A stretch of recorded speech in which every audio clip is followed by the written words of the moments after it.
Québec ne se décidera plus jamais à Terre-Neuve, au Manitoba ou ailleurs. Vive le Québec! L'avenir va me dire que ça me tente de faire mes affaires. OK, c'est à mon tour d'ouvrir la maison chez nous, puis de pas me gêner pour dire que je l'aime, puis que c'est de même que ça se passe, que j'ai le goût. C'est à mon tour d'ouvrir à du beau monde de partout. Les voleurs de rire sont bienvenus chez nous.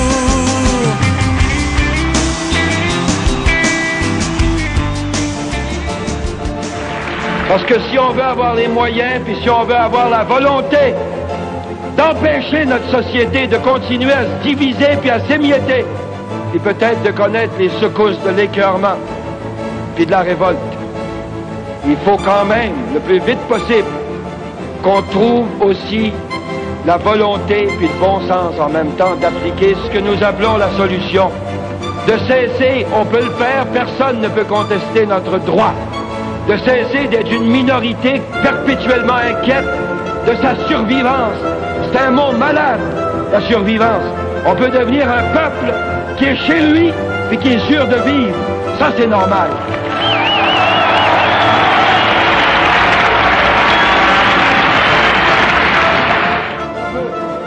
Ça dépend uniquement de nous.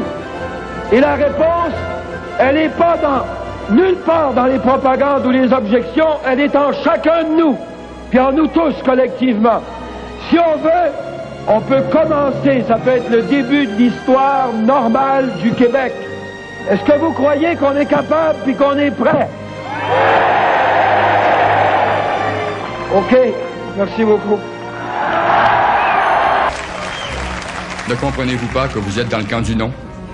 Avez-vous compris maintenant que vous êtes dans le camp du non, de ceux qui disent non, de ceux qui se font dire non, de ceux qui vivent dans le non et de ceux qui ne peuvent avoir comme avenir qu'un non au Québec?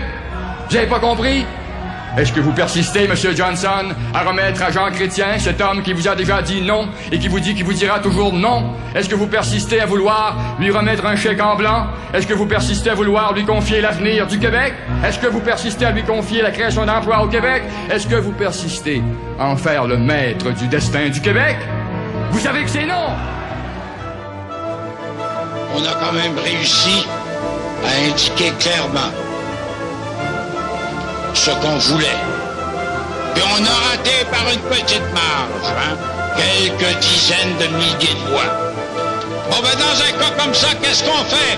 On se cache dans les mains et on recommence! De la souveraineté du Québec telle que René Lévesque l'a formulée 6 mois avant sa mort devant les étudiants de l'Université Laval, de nous donner un pays complet et reconnu.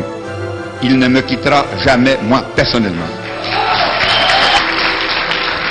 Il ne quittera jamais le cœur et l'esprit de millions de Québécois et de Québécoises, dont de plus en plus de jeunes qui sont présents à notre Conseil national.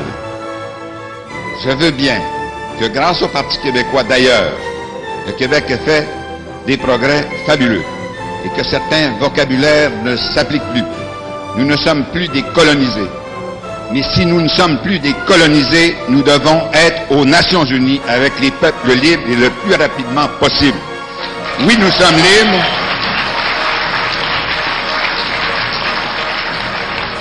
Nous sommes libres de payer 2/3 de nos impôts à Ottawa, au gouvernement dominé par une autre nation.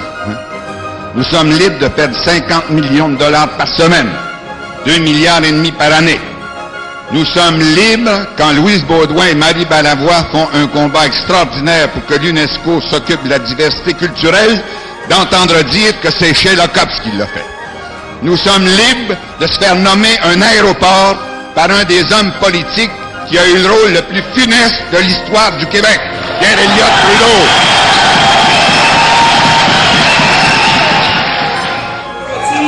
Quand on regardera le Québec sur le globe, qu'est-ce qu'on va dire de ce pays? On dira que ce sera une terre française en Amérique, de langue française.